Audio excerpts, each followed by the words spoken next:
Hello guys, and in this video I'll be talking about the idea of one neurotransmitter having different effects depending on the receptor type. So here I'm going to draw a heart muscle. Sorry if this is not the best drawing. But here we're going to have a receptor, a G protein coupled receptor, and then here's our G protein, right? You know it's made up of different subunits, but the idea behind this video, we don't need to get into those details. And then we have here a potassium channel. Potassium, I already know, is going to be high inside the cell, right? A good mnemonic I like to remember is that text somebody on your cell phone K, and then that reminds you that the potassium is high inside of the cell, because it's cell phone, right? And then here we're going to have a muscle cell. Maybe I should draw the chambers of the heart to make it a little bit better. Is that better? Sorry guys. Alright, and then here we have a receptor, an acetylcholine receptor on the skeletal muscle. And they're both going to respond to the same thing, and you'll see here in a little bit the difference. So, acetylcholine binds here.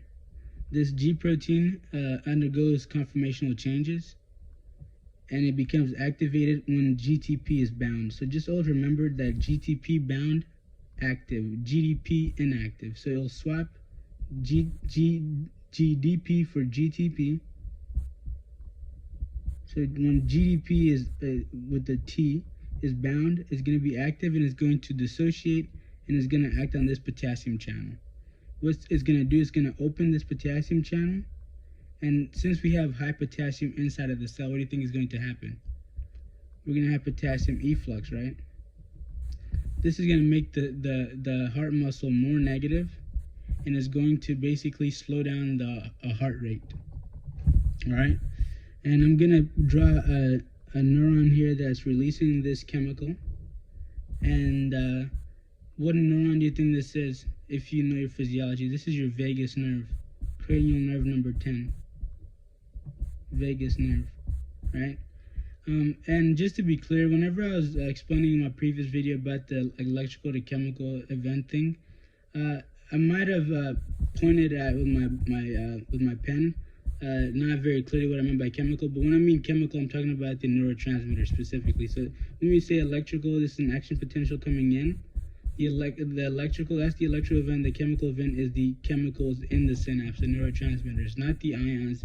That's not what I'm talking about. The ions are actually the electrical event. So that's a little bit tricky. Just remember, the electrical event is the sodium entering the cell, depolarizing it, and the chemical event is the neurotransmitters binding. So the dopamine, the norepinephrine, in this case the acetylcholine, that's our chemical event. All right.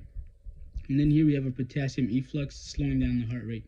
But here on our skeletal muscle, acetylcholine also binds, but instead of making the cell more negative, right, it's going to actually depolarize it. So this is this same ion channel. Here we're having something opening, something causing something else to open. Here, that thing itself is opening directly as a result of the binding.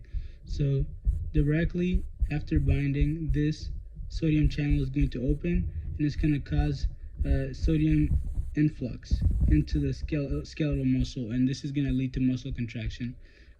Basically what happens, just really quick summary, but I'll make a video over this specific topic, is there's going to be these things in the muscle cell known as transverse tubules that are going to allow for calcium to leave, and calcium is going to bind to troponin, moving tropomyosin, and then causing this thing called the excitation and contraction coupling system. But I'll make a video over that. But the idea here is you bind, you open a channel, you depolarize, and you cause muscle contraction.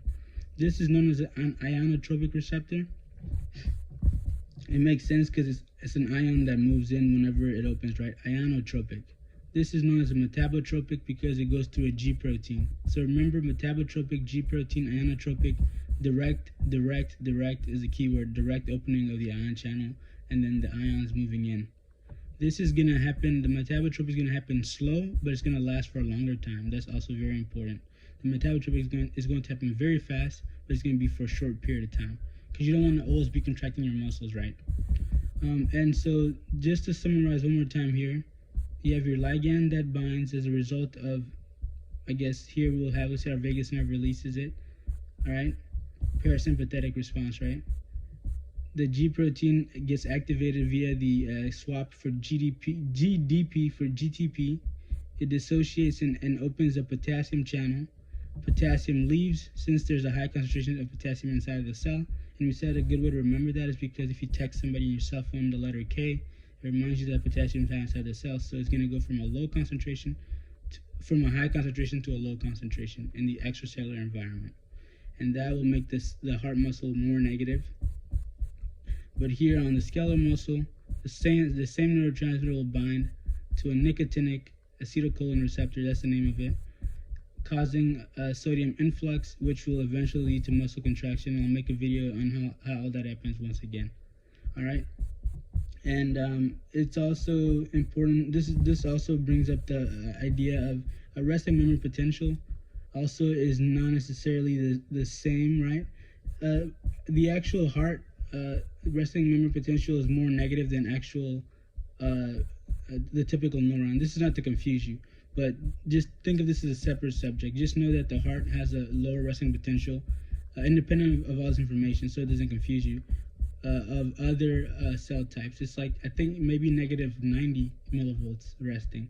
You can fact check that.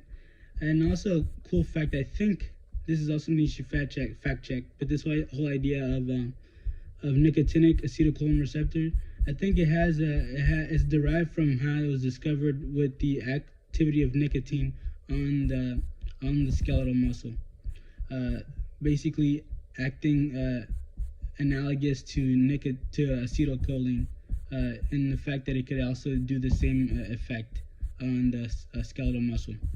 Thank you for watching, and if you have any questions, please send them in, and don't forget to please subscribe.